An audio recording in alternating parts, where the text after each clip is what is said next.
G'day everyone, this is Ray Thistlethwaite here. I'm in my girlfriend's kitchen and I'm holding an electric guitar. Now I don't often do this sort of combination of things where I stand in this part of the house with this sort of instrument, but this is a very special occasion. It's an artist guitar, that's the brand. Beautiful guitar, and as you can see it's like a 335 style. This is essentially a short review of the guitar, and I've only had this for a couple of days. Lovely gentleman called Rory called me up and said, look, we've got these brilliant, affordable guitars that are punching above their weight like no tomorrow compared to the guitars that they are designed from. So I guess he knew that I was playing a 335 style guitar. It's actually a Gibson 333. The reason I got into the Gibson 333 was because it has that semi-acoustic sort of crosstalk going on with the body, and worked beautifully with the Vox AC30 with the driven sort of sound. The one that I played, and would be, you know, if you Google Thirsty Merc or Ray Thistlethwaite Thirsty Merc and see any live shots, the guitar that you'll see, the cherry sort of, or the orange flame coloured 333 is the guitar that I've played my entire career in Thirsty Merc. It is the workhorse. Basically like a poor man's 335 with slightly hotter pickups, no pearl inlays, and a matte finish. So I am well versed with those guitars, and that guitar that I actually play in the band was recommended to me in part by James Muller, who, now I'm a keyboard player first and foremost, but I respect guitarists such as James Muller and my own guitarist Matt Smith a lot, and you know, I've had good appraisals of that exact guitar. So I ended up getting into it, buying it, gigging around with it for many years. So that's really my yardstick as a sort of keyboard player first, guitarist second, but songwriter who's written a lot of songs on guitar. That's the yardstick of how I look for what I'm looking for in the look, feel and vibe of a 335.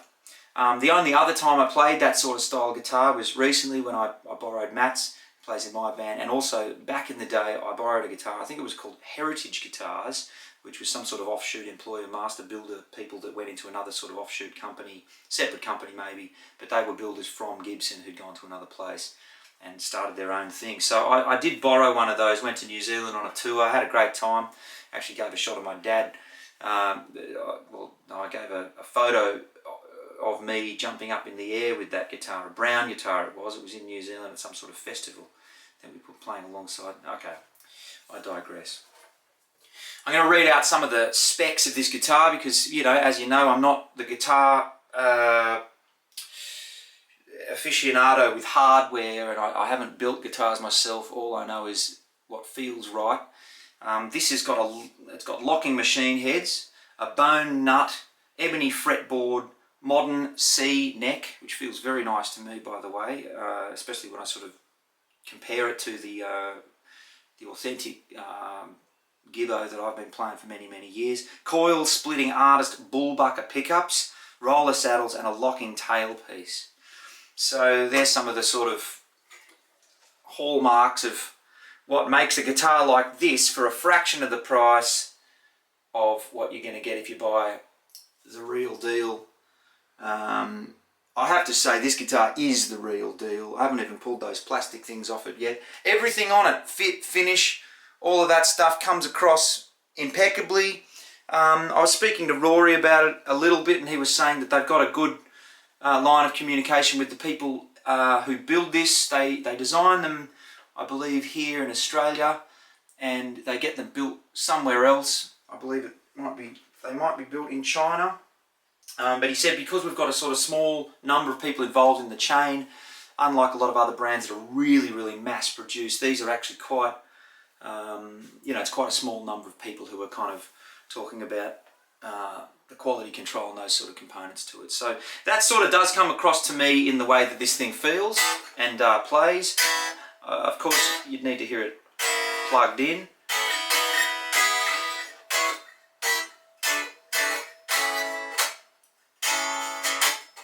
Intonation's beautiful.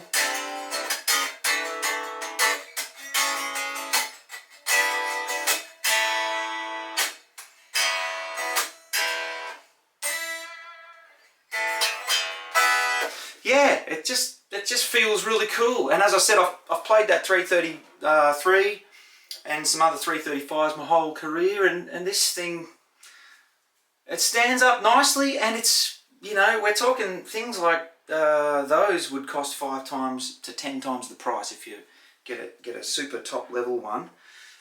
This thing's going for somewhere around the $400 Australian mark. So it's insane, really, for what you're getting. So anyway, the other thing I was going to say is that music's a very subjective thing. Creative sort of professions are very sort of very organic, and you know, it's just about how you feel about the experience of the whole thing. As a gearhead and digging, you know, getting into different products over the years, I will say that the experience of dealing with Rory and the people's been really, really lovely. Everyone up at Artist Guitars seems like a really good bunch of people. So that's sort of, I don't know, it's just one of those little added things that if you feel that along the way, it can be an inspiring element to your creativity as well. And I've definitely had that experience with these guys. So anyway, that's enough from me. Check it out. That's the Brown Burst 58 10th anniversary 335 style guitar from Artist Guitars. Thanks again, and hope to catch you soon.